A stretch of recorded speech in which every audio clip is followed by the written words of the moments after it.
Why we don't believe that we can do it better? We have to believe, you have to be positive to try to change the things.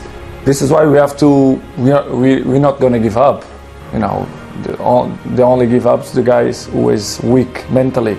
Well, I remember when I was... They ask, why is he always first in, last out? They see the glory, the goals, the trophies, but they don't see the sacrifice. They don't see the hours, the pain, the blood, the tears. They don't see the mornings when the world's still sleeping and he's already sweating. They don't understand the mindset behind the success. So let's make one thing clear. This is not about being talented. This is about being obsessed. This is about being disciplined. This is about being disciplined. This is about being the first in and the last out. Obsession beats talent. Talent is a gift. It's the starting point. But it's not the finish line. There are thousands of people with talent. People who can strike a ball clean, make the perfect pass, hit the right note, or grasp ideas quicker than most. But talent without obsession is like a fast car with no fuel. It looks impressive, but it won't take you anywhere. Obsession is what separates the gifted from the great. It's not just about working hard, it's about thinking, breathing, and living your craft. It's waking up with it on your mind and going to sleep, still replaying it in your head. It's looking at the clock and realizing you've stayed an extra 3 hours, not because someone told you to, but because your body was there and your mind couldn't leave. The obsessed don't count hours. They don't chase applause. They chase improvement. They chase improvement. Every detail matters to them. Their posture, their diet, their rest, their recovery, their technique, their mindset. Nothing is good enough. There's always another level, and that's why they surpass the talented. Because while the talented take breaks, the obsessed build. People confuse obsession with arrogance or ego, but there's no ego in repetition. There's no pride in showing up day after day in doing the same thing better, over and over, because you know it's not perfect yet. That's humility in its rawest form. That's obsession. It isn't flashy. It's not about showing people what you're doing. It's about doing it whether anyone sees it or not. The obsessed ask different questions, while others ask you, how much do I have to do? They ask, how much more can I give? They don't look for shortcuts. They look for challenges. They want the resistance. They want the pain. Because they know every drop of discomfort now turns into power later. Obsession turns routine into ritual. It makes training sacred. Every drill has purpose. Every stretch, every warm-up, every cool-down. It's all done with intention. It's not a checklist. It's an opportunity. And when you're obsessed, opportunities aren't just welcomed, they're hunted. Talent might get you noticed. Obsession keeps you relevant. Talent might win you a game. Obsession builds a career. The world is full of talented people we no longer talk about. Why? Because they stopped growing. They stopped caring. They got distracted, complacent, comfortable. The obsessed never do. Obsession doesn't care about what people say. While others need motivation, the obsessed are moved by mission. While others get discouraged by failure, the obsessed get fueled by it. A bad day, that's data. That's feedback. That's fuel. The obsessed don't retreat. They reload. It's not that they don't feel pain. They feel it deeply, deep. But they've trained their mind to respect the pain, to use it, to move through it. Obsession is not about ignoring struggle. It's about embracing it like an old friend. One that always shows up when you're close to something big. When talent meets obsession, that's when you get the rare few who dominate an era.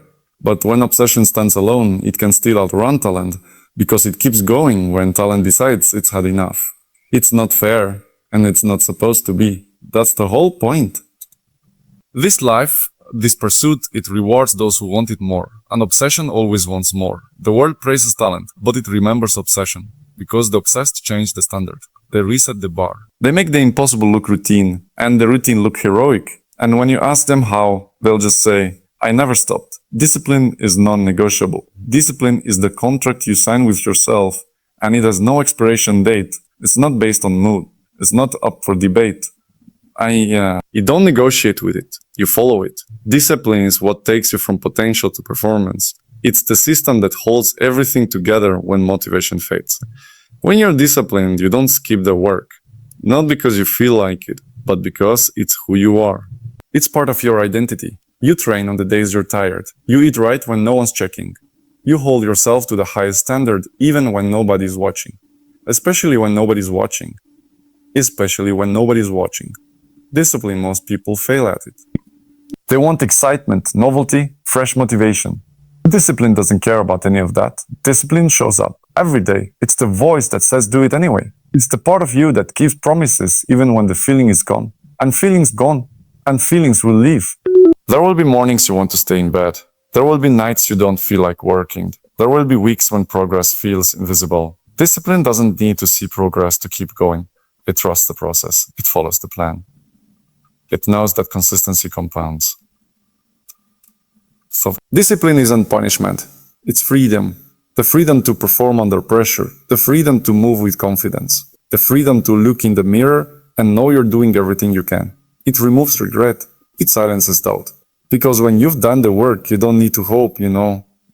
It's in the daily choices, waking up early, finishing the extra reps, saying no to what doesn't serve the mission, saying yes to what's hard, what's necessary, what moves the needle forward. Discipline makes the hard choices feel automatic. It rewires your habits. Over time, it makes excellence your default. Without discipline, talent is wasted. Without discipline, obsession burns out. Without discipline, you might shine for a moment, but you won't last. Spotlight isn't the goal. Longevity is. Discipline builds that quietly, relentlessly, quietly, relentlessly. It's lonely sometimes. Not everyone will understand. People will call it extreme. They'll say you're obsessed, too focused, too intense. Let them, because you're not chasing their approval. You're chasing a version of yourself that only discipline can unlock.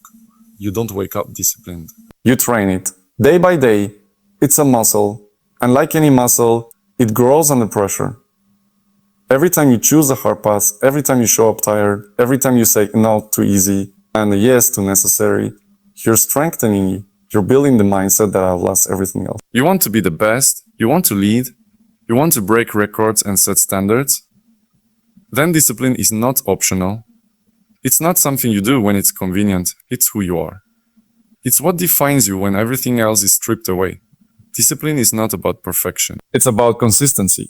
It's not about massive change overnight. It's about doing the small things right every single time, until the results can't help but show up. Show up when no one's watching. The real work happens in silence, away from the spotlight. It's in the early mornings, the late nights, the quiet reps when no one's there to clap or post about it.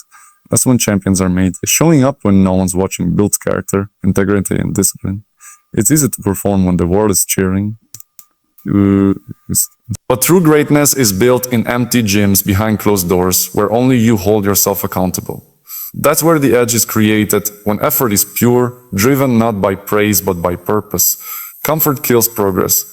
Comfort kills progress. Comfort is the enemy of growth. It whispers that you've done enough, that you've earned the right to relax. But staying in comfort means staying the same. Progress lives in discomfort, in pushing past limits, in facing fear, in doing what's difficult. Growth only happens when you're willing to be stretched, to be uncomfortable, to hurt a little for something bigger.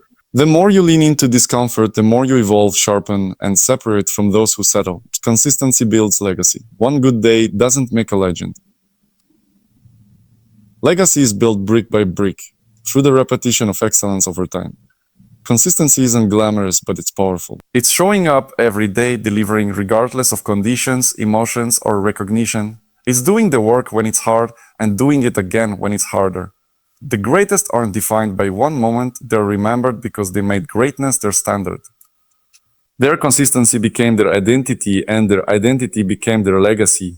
Outwork everyone, every time. The difference isn't always talent, it's effort. Outworking everyone isn't about being flashy, it's about being relentless. It means staying longer, pushing further, and giving more than what's expected. While others rest, you grind. While they take breaks, you find another level. Outworking everyone is a mindset, not a moment. It's the daily decision to never be out-hustled, to treat every session like it's your last, and to make effort your advantage when all else is equal. Success demands sacrifice. You can't have it all. To reach the top, something has to be given up. Comfort, time, distractions, even relationships that don't align with your goals. Success isn't handed out. It's earned through choices that most people aren't willing to make. It's skipping the party to train, missing sleep to prepare, turning down easy paths to stay on the hard one. Sacrifice isn't suffering, it's a trade, exchanging short-term pleasure for long-term greatness. The higher you want to go, the more you have to leave behind. Chase greatness, not approval. If your goal is to be liked, you'll limit how far you go. Approval is a moving target, and trying to please everyone will dilute your purpose. Greatness isn't popular, it's often misunderstood, judged, or even doubted. Chase mastery, chase growth, chase impact. Do the work because it matters, not because it's trendy. Let your results speak instead of your need for validation. When you stop chasing applause and start chasing your highest standard, you become unstoppable. Train like you're losing. The moment you start acting like you've made it, you start falling behind. Staying hungry means training like you're chasing, even when you're leading. It's keeping the fire alive by reminding yourself there's always someone out there working to take your spot. Complacency is the silent killer of progress. When you train like you're losing, you stay sharp, focused, and humble. You push harder, think deeper, and refuse to let comfort steal your edge. That mindset keeps you evolving when others plateau. Keep the promise to yourself. The most powerful commitment isn't to your coach, your team, or the crowd. It's the one you make to yourself, that internal promise to show up, to push harder, to never quit, even when no one else would know if you did. Keeping that promise builds trust with yourself. It's how confidence is earned. It's how confidence earned. Every time you follow through, you reinforce the identity of someone who doesn't fold, someone who finishes what they start, someone who can count on themselves no matter what. You want to know why he never stops? Why he trains like he's still chasing, even when he's ahead. Why every rep, every step, every second is treated like it matters. Because obsession took him where talent couldn't. Discipline became his DNA. He showed up when no one clapped. He got uncomfortable when others relaxed. He built his legacy with consistency. He outworked the ones who once outshined him. He gave up comfort, parties, easy pass for greatness. He didn't chase followers. He chased standards. He trained like he was losing, even when the world said he'd already won. And above all, he kept every promise he made to himself. This isn't just a story. This is the formula. And it's yours now. You want the throne? Then start showing up like a king. This is February 7 motivation. No excuses, just obsession.